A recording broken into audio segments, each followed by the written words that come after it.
Alam ko na buo ang galit ninyo sa akin ngayon. Nauunawaan ko rin kung bakit. Lalo na at malaki ang halagang nakataya. Pero bago kayo humusga, hayaan ninyong ipaliwanag ko ang buong katotohanan. Matagal akong hindi nagsalita dahil may direktang utos sa akin. Huwag nang bumalik ng Pilipinas at manahimik na lamang. Umalis ako noong July 19, 2025 para sa aking medical check-up. Nakaplanong bumalik pagkatapos ng SONA ni Pangulo. Pero habang papauwi na ako, tinawagan ako ni dating Speaker Martin Romualdez at sinabihan, "Stay out of the country. You will be well taken care of as instructed by the President."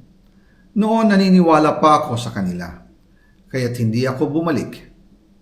Tumikom ang aking bibig, sumunod ako, pero ang hindi ko alam, ang ibig pala nilang sabihin sa aalagaan ka namin ay gagamitin ako bilang panakipbutas sa kanilang kampanya laban sa korupsyon. Ginawa nila akong poster boy ng kanilang sariling kasinungalingan. Ngayon, hindi na ako mananahimik, ilalabas ko ang lahat ng katotohanan. May resibo, may ebidensya, at may pangalan. Nagsimula ito nung tumawag si Sekmina Pangandaman sa akin nung nagumpisa ang BICAM process last year, 2024. Ang sabi niya, katatapos lang ng meeting nila ni Pangulo at may instructions na mag-insert or magpasok ng 100 billion worth of projects sa BICAM.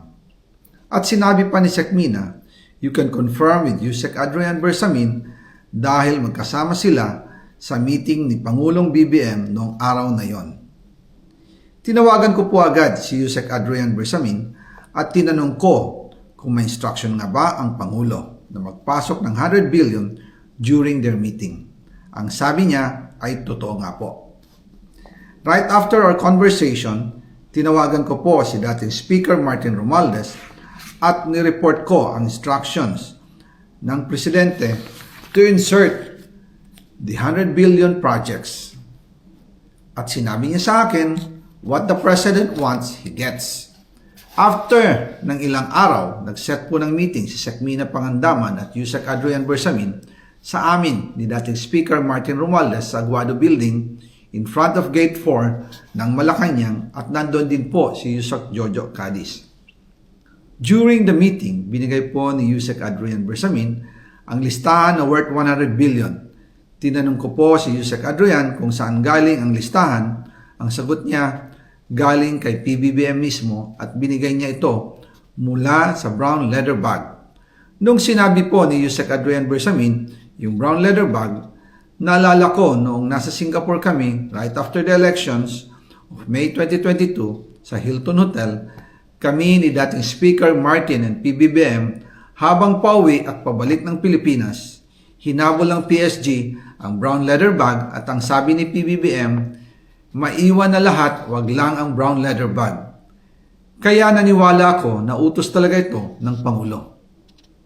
Pagkatapos ng ilang araw, I informed sina dating Speaker Martin Romualdez, Sekmina Pangandaman, Yusek Adrian Bersamin, and Yusek Jojo Cadiz na kung pwede 50 billion lang ang ipasok sa program funds dahil sobra ang DPWH funds versus sa DepEd. In practice, hindi pwede na mas malaki ang budget ng DPWH kaysa edukasyon. And yung balance na 50 billion, ilagay na lang sa unprogrammed funds for the 2025 budget. Dahil Office of the President din ang nagre-release ng lahat ng unprogrammed funds.